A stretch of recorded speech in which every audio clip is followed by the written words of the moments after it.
ഒരു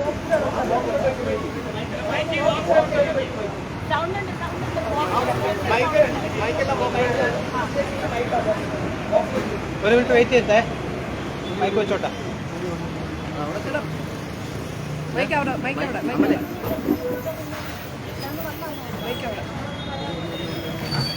ഞങ്ങളുടെ രാപ്പകൽ സമരത്തിന്റെ 38ാമത്തെ ദിവസമാണെന്ന്. ആ ദിവസം ഒരു ചർച്ചയ്ക്ക് വിളിച്ച് ഞങ്ങൾ വളരെ പ്രതീക്ഷയുണ്ടായിരുന്നു.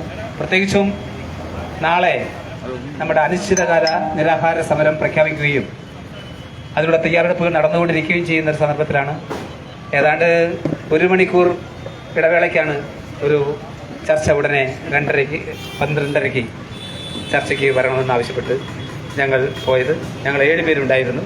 ഈ ഇരിക്കുന്ന ആശാ വർക്കേഴ്സ് ഉൾപ്പെടെയുള്ള 7 പേരായിരുന്നു ചർച്ചയ്ക്ക് പോയത്. ചർച്ചയിൽ വീണ്ടും ഒന്നുകൂടി നേരത്തെ ഞങ്ങൾ കൊടുത്തിട്ടുള്ള ഡിമാൻഡ് നോട്ടീസ്, സമര നോട്ടീസ് ഒന്നുകൂടി ഞങ്ങൾ ആവർത്തിച്ച് അവിടെ അവതരിപ്പിച്ചു. അതിനെ തുടർന്ന് അതിലെ അപ്രധാനങ്ങളായ, അതായത് മെയിൻ ഡിമാൻഡ് അല്ലാത്ത ചില കാര്യങ്ങളെ കുറിച്ചുള്ള ക്ലാരിഫിക്കേഷൻസാണ് ആദ്യം നടത്തിയത്. പ്രത്യേകിച്ചും ഇന്നലെ മെനഞ്ഞാന്ന് അവർ പുറപ്പെടുവിച്ചിരിക്കുന്ന ഒരു ഉത്തരവിൽ ഈ ഓണറേറിയത്തിൻ്റെ ഉപാധിയുടെ പ്രശ്നം വീണ്ടും ഉന്നയിക്കുകയും ആ ഉത്തരവിലുള്ള ഒരു വഞ്ചനാത്മക സ്വഭാവം ഞങ്ങൾ തുറന്നു കാട്ടുകയും ചെയ്തു. ഉപാധിരഹിത ഓണറേറിയം എന്ന് അതിൽ പറയുകയും അതേസമയം തന്നെ ഇൻസെന്റീവിലൂടെ ഉപാധി കൊണ്ടുവരികയും ചെയ്തു. ആ കാര്യം ഞങ്ങൾ സൂചിപ്പിച്ചു. അത് കുറച്ച് ചർച്ച ചെയ്തു.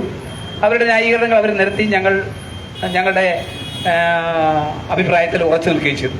അതിലൊരു മാറ്റവുമില്ല, അങ്ങനെ തന്നെ നിൽക്കുകയാണ്.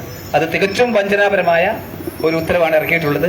ഉപാധിരഹിത ഓണറേറിയം എന്നുള്ളത് ഒരു ഭാഗത്ത് മുകളിൽ പറയുകയും താഴെ 1000 രൂപ ഇൻസെന്റീവ് കിട്ടുന്ന ആളുകൾക്ക് 3500 രൂപയെ ഓണറേറിയം ലഭിക്കുകയുള്ളൂ എന്ന് കാറ്റഗറികളായിട്ട് അതിൽ പറയുകയും ചെയ്തിരിക്കുകയാണ്.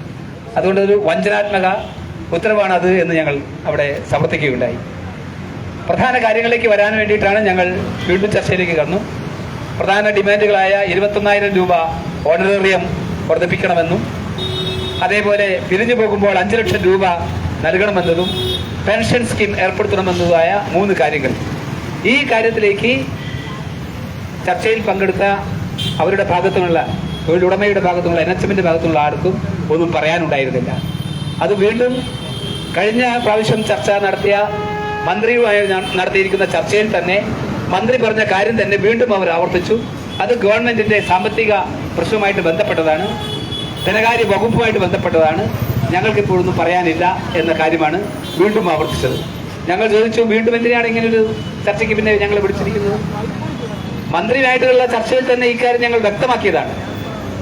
നിങ്ങൾ ധനകാര്യ വകുപ്പുമായിട്ടും മുഖ്യമന്ത്രിയുമായിട്ടും ആലോചിച്ച് ഞങ്ങളെ യുദ്ധകാലാടിസ്ഥാനത്തിൽ വിളിക്കൂ എന്ന് പറഞ്ഞുകൊണ്ടാണ് ഞങ്ങൾ തിരിച്ചു വന്നത്.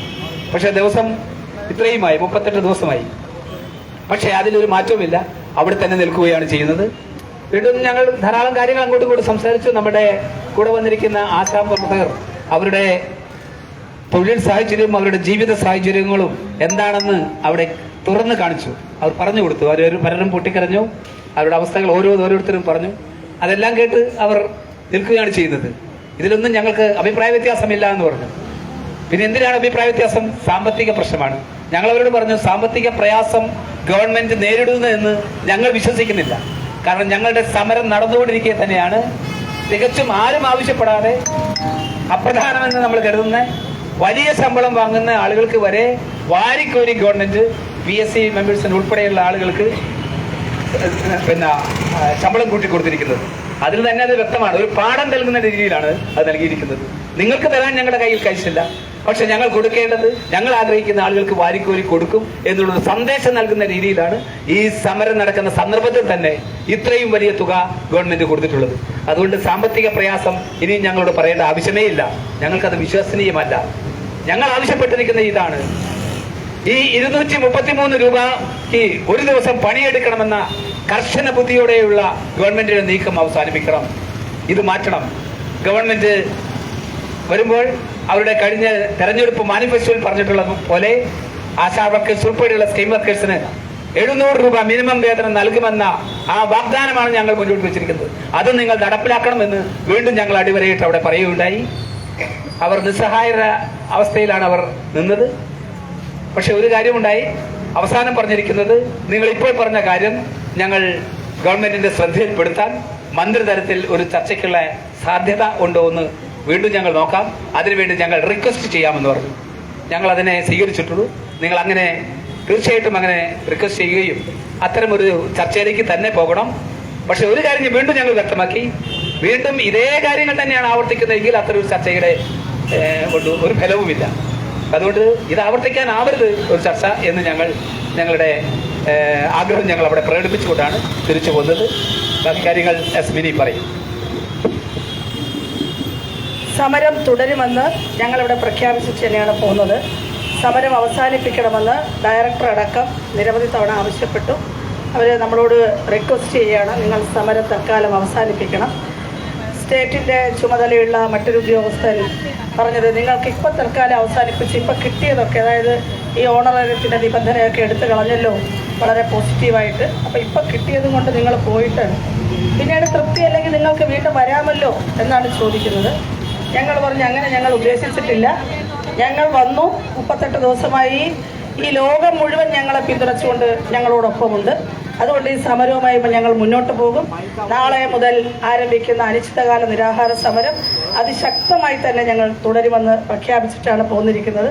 തീർച്ചയായും മന്ത്രിതല ചർച്ച നടക്കുന്നെങ്കിൽ അത് നടക്കട്ടെ. അതിനുള്ള ഒരു റിക്വസ്റ്റ് അവരുടെ ഭാഗത്തുനിന്ന് ഉടനെ തന്നെ പോകാമെന്നും അറിയിച്ചിട്ടുണ്ട്.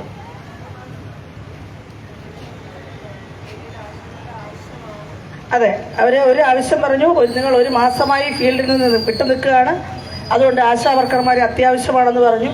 ഞങ്ങൾ ചോദിച്ചു, ജോലി ചെയ്യുമ്പോൾ കമ്പൽസറി സർവീസ്, കൂലി ചോദിക്കുമ്പോൾ വോളണ്ടിയർ, ഈ ഒരു വിരോധാഭാസം ഞങ്ങളവിടെ ചോദിച്ചു. അത് നമ്മൾ സംസാരിച്ചു. അപ്പോൾ അതൊക്കെ അവർ കേട്ടിരുന്നു. അവർക്ക് കേൾക്കാതെ തരമില്ല എന്നുള്ളതുകൊണ്ട് അത് അംഗീകരിച്ചതായി തോന്നിയില്ല. പക്ഷേ എന്നാലും അതൊക്കെ മനസ്സിലാക്കിയിട്ടുണ്ട്. നമ്മൾ വെറുതെ വന്ന് പറ്റിയ കൂട്ടങ്ങളല്ല എന്നുള്ള കാര്യം ആശാ വർക്കർമാർ നമ്മുടെ സംസ്ഥാന സമിതിയിലെ അംഗങ്ങളാണ്. ഞങ്ങളോടൊപ്പം വന്ന 2 പേരും ഞങ്ങളോടൊപ്പം വന്ന 5 പേരും ഈ സംസ്ഥാന സമിതി അംഗങ്ങൾ മുഴുവൻ ആ ചർച്ചയിൽ പങ്കെടുത്തുകൊണ്ട് വളരെ വിശദമായി തന്നെ സംസാരിച്ചു. ഒരു കാര്യം മനസ്സിലായി, ആട്ടിത്തെളിച്ചു കൊണ്ടുവന്ന ആശാ വർക്കർമാരല്ല ഈ സംഘടനയ്ക്കുള്ളതെന്ന് ഇന്ന് നമ്മുടെ അധികാരികൾക്കും ബോധ്യപ്പെടുന്നൊരു ദിവസം കൂടിയായി. ഈ ചർച്ച മാറി എന്നുള്ളൊരു പ്രയോജനം ഈ ചർച്ചയിലൂടെ ഉണ്ടായി. അതാണ് മറ്റൊരു കാര്യം.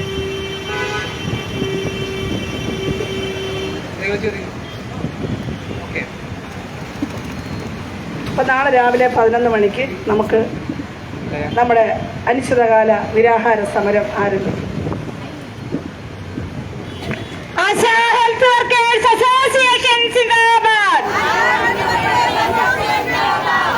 ആശാ ഹെൽത്ത് വർക്കേഴ്സ് അസോസിയേഷൻ സിന്ദാബാദ്.